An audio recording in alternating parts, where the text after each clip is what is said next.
जीवन में आपका उद्देश्य, आपके खुद का उद्देश्य पता करना होना चाहिए और उद्देश्य का पता चलते ही उसके पीछे दिल और आत्मा से लग जाना चाहिए, एकजुट हो जाना चाहिए।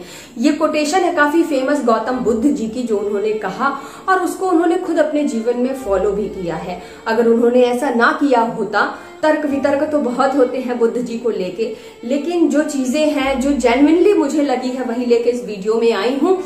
तो अगर उन्होंने ऐसा महसूस या ये चीज फॉलो अपने जीवन में खुद ना उतारी होती, तो जैसे ही उन्हें अपने जीवन का उद्देश्य ये लगा कि हाँ, उन्हें महान निर्वाण के साथ साथ उन्हें सत्य का पता करना है, ज्ञान की प्राप्ति करनी है, शांति का पता करना है कि ये दुख, ये जो जीवन में दुख आते हैं उसका क्या समाधान हो सकता है, और ऐसे बहुत से तमामों सवाल जो उनके मन में चल रहे थे, बेचैनी का कारण थे, तो जो उनका उद्देश्य था जीवन का, सब चीज का, एक राजा का जीवन कितना सुख से भरा हुआ होता है, उस राजा के जीवन जो भी उनकी सुख सुविधाएं थी सबको उन्होंने त्याग के, और सबसे बड़ी बात कि सिर्फ और सिर्फ एक दिन के बालक को छोड़ के जाना और अपनी पत्नी को छोड़ के जाना, माता पिता का त्याग करना, ये उससे भी बड़ी बात है।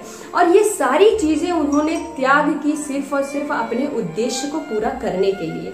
लेकिन हाँ, इसका पिछला वीडियो जो मैंने उनकी जीवनी, जो उनके जीवन के बारे में बताया है कि सिद्धार्थ से कैसे वो गौतम बुद्ध बनने का जो सफर है, उसमें बीच में जहाँ जैसे कि अर्धांगिनी है वो बुद्ध जी की, तो यशोधरा जी का नाम आता है। जैसा कि हम लोग जानते हैं, यशोधरा जी के बारे में अगर आपको पता हो तो ठीक है, नहीं भी पता तो एक महिला होने के नाते शायद जिस तरह से मुझे वो एक महसूस हुआ कि हाँ, क्या लगा होगा उस समय में जब वो सुबह उठी होंगी और उन्होंने देखा होगा कि उनके बुद्ध जी है ही नहीं, न रात में आए न सुबह आए, एक दिन बीता, 2 दिन बीता और ऐसे वर्षों बीतते चले गए, लेकिन गौतम बुद्ध जी वापस लौट के नहीं आए। तो वो जो विरह की, वो जो पीड़ा थी, वो क्या रही होगी, उसको जानने के लिए कविता याद आती है। यहाँ पे नाम लूंगी मैथिली शरण गुप्त जी की। उनकी ये कविता आप लोगों को बिल्कुल सुननी चाहिए। मैं मैसेज देना चाहती हूँ इस वीडियो के जरिए, बिल्कुल सुनिए और बच्चों को भी सुनना चाहिए।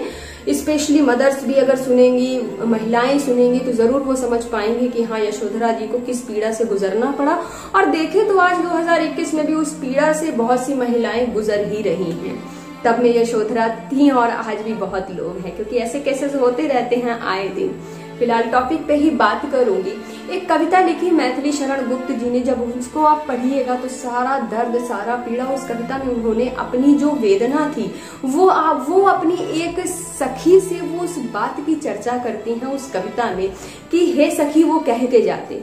उनको बस एक ही चीज का अफसोस था कि हे सखी, मतलब वो सब कुछ उस कविता का जो सार है, सारांश, कविता भी आगे जरूर सुनाऊंगी आप लोगों को, लेकिन यहाँ पे ये बता दूं कि उस पूरी कविता का सार यही है कि पूरी कविता में उन्होंने, यशोधरा जी ने यही कहा है कि हे सखी वो मुझसे ये कहकर जाते।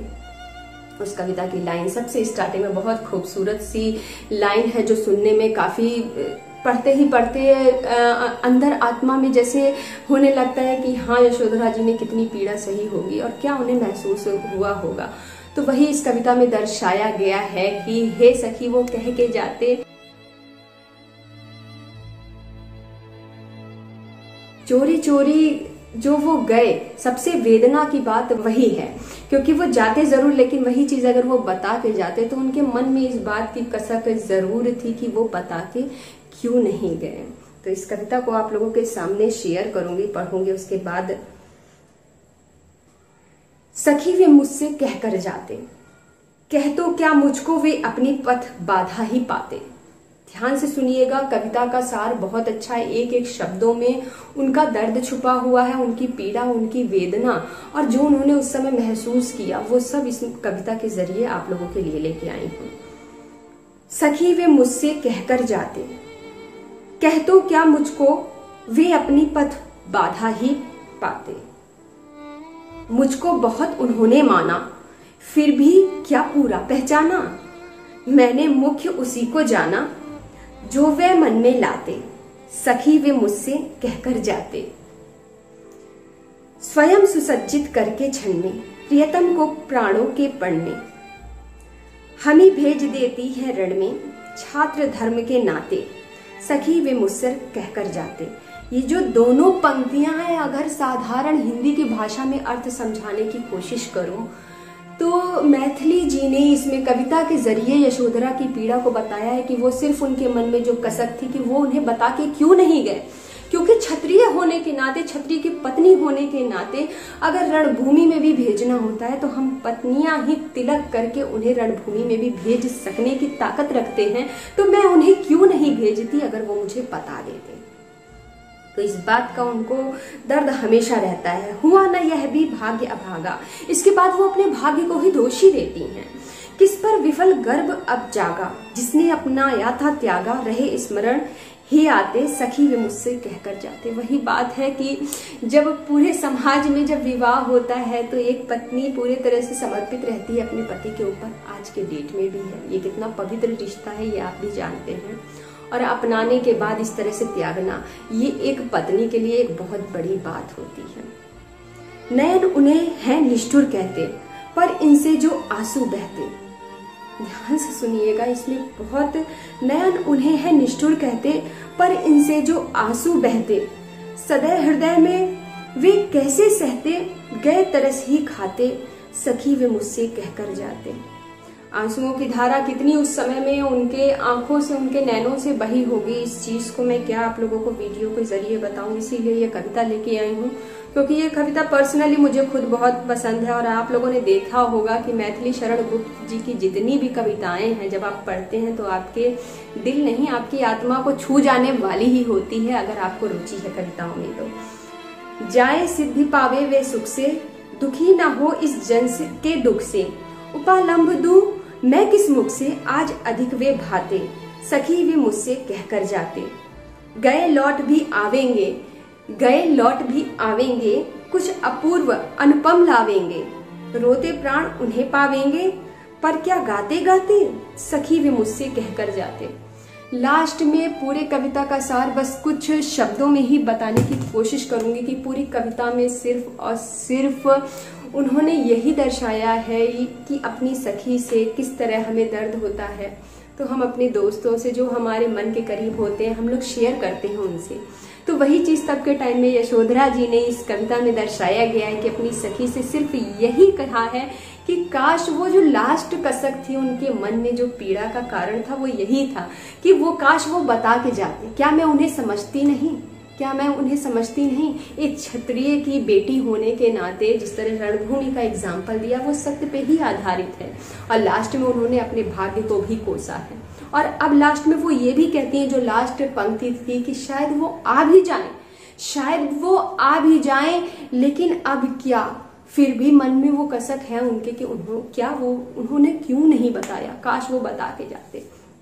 यहाँ पे बहुत सारे सवाल मन में आते हैं, मेरे भी और शायद आप लोग के भी आए, और उसे इस वीडियो के जरिए मैं शेयर करूंगी कि गौतम बुद्ध जी ने जब उन्हें रातों रात सिर्फ 1 वर्ष के बालक को वो छोड़ के गए, तो शायद यशोधरा जी के मन में बहुत सारे सवाल रहे होंगे कि वो उन्हें छोड़ के क्यों गए। क्या उनके मन में ये सवाल पहले नहीं आया? विवाह जब उनका हुआ तो उनकी आयु सिर्फ 12 वर्ष की थी। जैसा कि ये वीडियो यशोधरा जी के लिए, लेकिन थोड़ी सी बात इनके पे भी करूंगी कि सिर्फ और सिर्फ 12 वर्ष की ही आयु में उनका विवाह हुआ। और अगर उनके विवाह के करीबन 6 साल के बाद जब ये बालक हुए, तो अचानक उनके मन में ये सब चीजें, बालक होने के बाद, शादी के पहले भी उनके मन में ये चीजें नहीं आई, तो शायद वो अपने माता पिता से ये बात जरूर करते कि हाँ, मेरा विवाह ना किया जाए। और विवाह के बाद भी नहीं आया, जब बालक हो गया ठीक उसके अगले ही दिन उनके मन में ये सारी चीजें आती हैं। लेकिन अब रास्ता कोई भी नहीं, वही कहा गया है जो उनका उद्देश्य था, उन्होंने सोच लिया था उनकी आत्मा से कि उन्हें पूरा करना है, जिसे पूरा करने के लिए वो निकल गए। आगे कहा जाता है कि कम से कम 12 वर्ष के बाद वो लौट के जरूर आते हैं, लेकिन जो पीड़ा यशोधरा जी ने सही तक के समय में, क्या उस पीड़ा को कोई भर पाएगा। लेकिन हाँ, पत्नियों के बारे में क्या बोलूं, शब्द कम पड़ जाएंगे एक वीडियो में। सिर्फ यही बोलूंगी कि शायद आज के डेट में वीडियो मेरे वैसे ही रहते हैं कि जिनसे हम लोग कुछ सीख सकें, कुछ प्रेरणा ले सकें। तो अगर वीडियोस देख रहे हैं तो मैं यही बोलूंगी कि महिलाओं का मान सम्मान बनाए रखें, सही समय पे सही डिसीजन हमें लेना चाहिए। और जो सम्मान बना हुआ है महिलाओं का वो बिल्कुल उन्हें मिलना चाहिए। आज भी पूरे संसार में, पूरी दुनिया में बहुत से ऐसे लोग हैं। फिलहाल बुद्ध जी तो एक अच्छे काम के लिए, एक सत्य का पता करने के लिए, सच्चाई और शांति समाज में पूरे संसार में स्थापित करने के लिए, एक नया मार्ग दिखाने के लिए, लोगों को शांति का मार्ग जिसे कहा जाता है दिखाने के लिए उन्होंने अपने घर और सारे अपने सुखों का त्याग किया। लेकिन आज की डेट में सुख की बात छोड़िए, लोग अपने सुख के लिए, यहाँ गौतम जी ने अपने सुख का त्याग किया। लेकिन आज के डेट में अगर देखा जाए तो लोग चीजें इस कदर हो गई कि लोग अपने सुख के चक्कर में अपने आप को सुखी करने के लिए अपनों को, चाहे वो अपनी पत्नी हो, आज भी दुनिया के हर कोने में बहुत सी ऐसी कहानियां छुपी होंगी जिससे हम और आप अवगत आज भी नहीं होंगे। नहीं तो आए दिन पेपर में, न्यूज में ये दिखता है, न जाने कितनी महिलाएं आज भी अकेली रह रही होंगी शादी के बाद। बहुत तो कुदरत ने छीन लिया होगा और कुछ ऐसा रहा स्थिति बनी होगी, कुछ लोगों के पति लोगों ने बिना किसी कारण के उन्हें उनके हाल पे छोड़ के वो निकल गया। तो जरूर एक इंस्पायरिंग मैसेज दूंगी कि अपने जीवन को एक अच्छा मोटिव बनाइए और ये जो जीवन का चक्का है जो दो पहियों के साथ चलता है, पति और पत्नी का अर्धांगिनी कहा जाता है, उसका मान और सम्मान बनाइए। ये मैसेज देना चाहूंगी मैं। फिलहाल जो मैंने कहा कि 12 वर्ष के बाद गौतम जी आते जरूर है, जैसा कि कविता में मैथिली जी ने कहा, लास्ट 12 साल के बाद गौतम जी जरूर आते हैं घर वापस। और जब वे अपने अनुयायी और भी जो रहते हैं, जो भिक्षुक लोग रहते हैं, पीछे पीछे उनके सभी लोग आते हैं। लेकिन जब गौतम जी को उनकी पत्नी देखती हैं तो देख के आप सोच सकते हैं कि 12 वर्ष के बाद अगर किसी का पति सामने आता है तो वो उन्होंने क्या महसूस किया होगा, क्या उनके मन में एक नहीं, मुझे लगता है हजारों सवाल चले होंगे। क्योंकि आज के डेट में अगर आप समझ सकते हैं उस चीज को कि एक रात अगर आप हस्बैंड अगर ऑफिस जाते हैं या आउट ऑफ स्टेशन जाते हैं या बहुत सी ऐसी तमामों चीजें जो आज के टाइम से जुड़ी हैं, तो वो चीजें आप समझ पा रहे होंगे कि मैं क्या कहने की कोशिश कर रही हूँ। यहाँ यशोधरा जी कि गौतम बुद्ध जी 12 साल के बाद आते हैं और उस समय महिला होने के नाते, उनकी पत्नी होने के नाते जो भी क्रोध था 12 साल का सब बाहर निकला और उन्होंने क्रोध में काफी कुछ गौतम जी को बोला। लेकिन कहा जाता है गौतम जी के पास जीवन में पहली बार ऐसा हुआ था कि उनका जवाब देने के लिए गौतम जी के पास शब्दों की कमी पड़ गई, उनके पास जवाब ही नहीं था कि वो क्या देते। और लास्ट में उनका बालक भी 12 वर्ष का जब हो गया था, जिनका नाम था राहुल, उनके पुत्र की वही मैंने कहा कि कितने सवाल रहे होंगे कि कैसे यशोधरा जी ने, क्या पुत्र ने कभी उनसे पूछा नहीं होगा कि हाँ मेरे पिता कहाँ है, या मेरे पिता का नाम क्या है, मेरे पिता कौन है।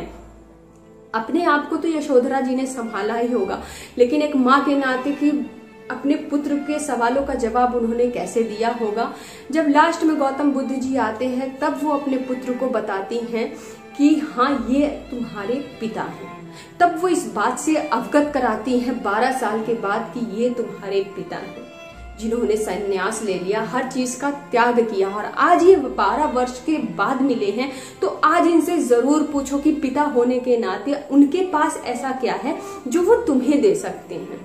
क्रोध में बाकी चीजें भी यशोधरा जी ने काफी कुछ गौतम जी से बोला, लेकिन रिप्लाई में, जवाब में गौतम जी ने कुछ नहीं दिया। बोला कब, जब उन्होंने एक राहुल को सामने खड़ा कर दिया कि ये आपके पुत्र हैं, आप इनको क्या देंगे, आज के टाइम में आप इनके पिता हैं।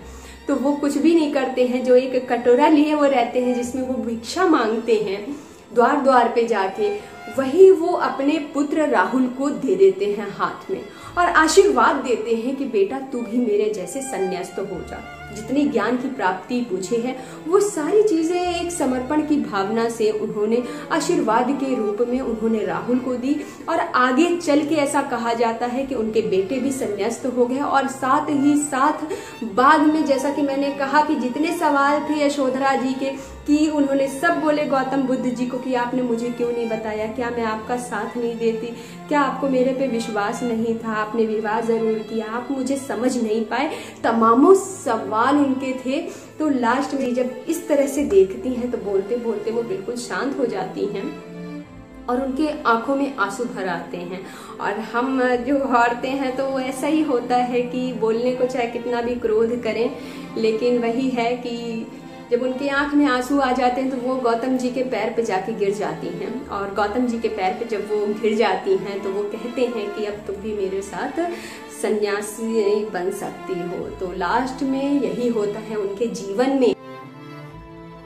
गौतम बुद्ध के साथ में उनके साथ उनकी पत्नी यशोधरा जी भी सन्यासी बन जाती हैं। लेकिन हाँ, साथ में जब जाते जाते कभी उन्होंने, ये कहा जाता है कि कभी उन्होंने बाकी भिक्षुओं को जो उनके साथ में और भी थे उनको कभी इस बात का एहसास नहीं होने दिया कि वो गौतम जी की पत्नी है। जैसे बाकी लोग रहते थे उनका रहन सहन, एक दिन में एक टाइम भोजन करना, सादा वस्त्र धारण करना, हर वो चीज जो एक सन्यासी होने के नाते फॉलो करनी चाहिए थी वो सब उन्होंने की, यशोधरा जी ने की और बुद्ध जी का पूरा साथ दिया।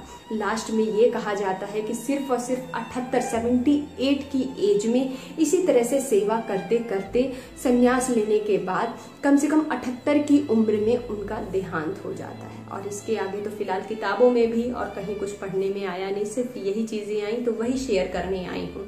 और रही बात गौतम बुद्ध जी की, तो 80 वर्ष की उम्र में उनका देहांत हो जाता है। आशा करती हूँ कि ये वीडियो हर बार की तरह इंस्पायरिंग रहा होगा। बहुत ध्यान से अगर आप सुनिएगा तो वीडियो के हर जो कोटेशन से लेके जो कविता बोली है अगर आप देखेंगे तो उसमें खुद को मोटिवेट करने के लिए, खुद को सीखने के लिए या स्थिति से कैसे हम लोगों को क्या करना है आज के टाइम में काफी कुछ इंस्पायरिंग, प्रेरणादायक सीखने को मिलेगा। आपको क्या समझ में आया कमेंट में जरूर बताइए कि कहाँ आपको क्या प्रेरणा मिली इस वीडियो के जरिए। बहुत जल्दी आऊंगी अपने नेक्स्ट वीडियो में, और तब तक के लिए अपना साथ हमेशा बनाए रखिएगा। और वीडियो जरा सा भी पसंद आया है तो उसे लाइक करिए और शेयर करिए। Thank you so much.